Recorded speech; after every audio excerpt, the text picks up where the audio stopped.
దేవునికే మహిమ కలుగును గాక. ప్రభునందు ప్రియమైన దేవుని పిల్లలు బాగున్నారా? దేవుని మహాదయను బట్టి దేవాది దేవుడు రాత్రికాల సమంతా ఆయన రెక్కల చాటున భద్రపరిచి ఉదయకాల సమయంలో చక్కటి సమయాన్ని ప్రభు మనందరికీ అనుగ్రహించారు. లేచి ఉదయకాల సమయంలో ప్రార్థన చేసుకొని దేవుని వాక్యాన్ని ధ్యానించి ఈ దినాన్ని ప్రారంభించారు కదూ. ఎందుకనంటే ప్రతి దినము ప్రభువుతో దినాన్ని ప్రారంభించటం మనకు మన కుటుంబాలకు ఆశీర్వాదకరమని ప్రభు యొక్క మాటను బట్టి మీకు అందరికీ జ్ఞాపకం చేస్తూ ఉన్నాను. రండి, పరిశుద్ధ గ్రంథం నుంచి ఒక చిన్న మాట మనం జ్ఞాపకం చేసుకుందాం. కీర్తన యెషయా రాసిన గ్రంథం 58వ అధ్యాయం. ప్రియమైన దేవుని పిల్లరా, దేవుని వాక్యముల నుండి 11వ వచనం. యెహోవా నిన్ను నిత్యము నడిపించును, క్షేమకాలమున ఆయన నిన్ను తృప్తిపరిచి నీ ఎముకలను బలపరచును.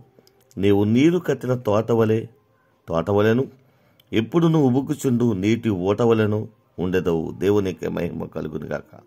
యెహోవా నిన్ను నిత్యము నడిపించును, క్షేమకాలమున ఆయన నిన్ను తృప్తిపరిచి నీ ఎముకలను బలపరచును. దేవునికి మహిమ కలుగును గాక. లోకములంతా క్షేమమే, ఎవరికి బాగోలేదు, ఏది బాగోలేదు, ఏది కలిగిన వారిగా లేదు. క్షేమకాలము, భయంకరమైనటువంటి దినాలు ఉన్నాయి. అటువంటి పరిస్థితుల్లో దేవుడు నిన్ను బలపరుస్తాడట, నీకు నిత్యము మేలు కలుగు చేస్తాడు.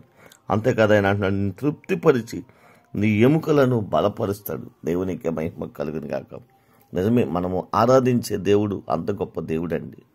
లోకంలో పరిస్థితులు ఎలాగైనా ఉండొచ్చు, కానీ ఆ పరిస్థితుల్లోంచి ఒక ఉన్నతమైన స్థితికి నేను హెచ్చించి బలపరిచి స్థిరపరిచే దేవుడు. కనుక నమ్ము, విశ్వాసముతో అడుగులు ముందుకు వేయడానికి ప్రయత్నం చేయి. ఖచ్చితంగా దేవుడు నీ జీవితంలో గొప్ప కార్యాలు చేస్తాడు. అటువంటి విశ్వాస జీవితాన్ని పరిశుద్ధాత్మ దేవుడు మనందరికీ అనుగ్రహించి నడిపించునుగాక.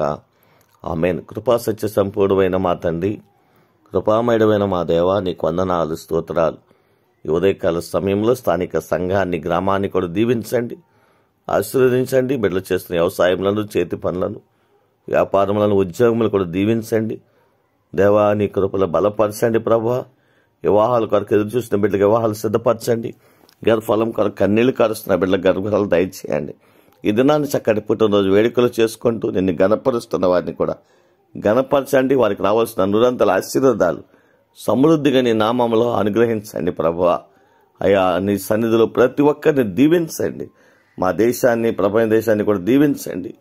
మా గ్రామాల నుండి, మా ప్రాంతాల, ఆయా దేశాలు, ఆయా రాష్ట్రాల్లో ఉన్నటువంటి ప్రియ బిడ్డలందరినీ జ్ఞాపకం చేసుకుని వారి కష్టార్జితం ప్రభువా వారికిని వారి బిడ్డలకు ఆశీర్వాదకరంగా, దీవెనకరంగా, మేలుకరంగా మార్చండి. నీ నామాన్ని ప్రేమించి బిడ్డలు చేస్తున్న ప్రతి సత్కారములకు మీరు మనుషులకు అన్యాయస్తులు కాదు కనుక రావలసినటువంటి నూరంతల ఆశీర్వాదాలు ప్రభువా నీ బిడ్డలైన వారందరికీ నీ నామంలో అనుగ్రహించండి, బలపరచండి, గొప్ప కార్యాలు జరిగించండి. దేవా, ఈ దినాన్ని ఎవరైతే బలహీనులుగా ఉండి లేవలేని స్థితిలో ఉన్నారో అందరినీ కూడా జ్ఞాపకం చేసుకున్నారు. రావాల్సిన నూరంతల ఆశీర్వాదాలు ప్రభువా వారి బలహీనతలను వారి లేవనెత్తి ఆరోగ్యం ఇచ్చి నడిపించి ఉన్నతమైన కార్యాలు ప్రతి ఒక్కరి జీవితాల్లో జరిగించి మీరే ఘనత, మహిమ, ప్రభావాలు పొందుదురని యేసయ్య పరిశుద్ధమైన శ్రేష్టమైన నామలో ప్రార్థించి స్తుతించి ఈ దినాన్ని మీకు అప్పగించి ప్రారంభిస్తున్నాము తండ్రి. ఆమేన్. God bless you. దేవుడు మిమ్మల్ని, మీ కుటుంబాలను బహుగా దీవించి ఆస్వాదించి నిరంతర ప్రతిఫలం అనుగ్రహించి నడిపించునుగాక. ఆమేన్.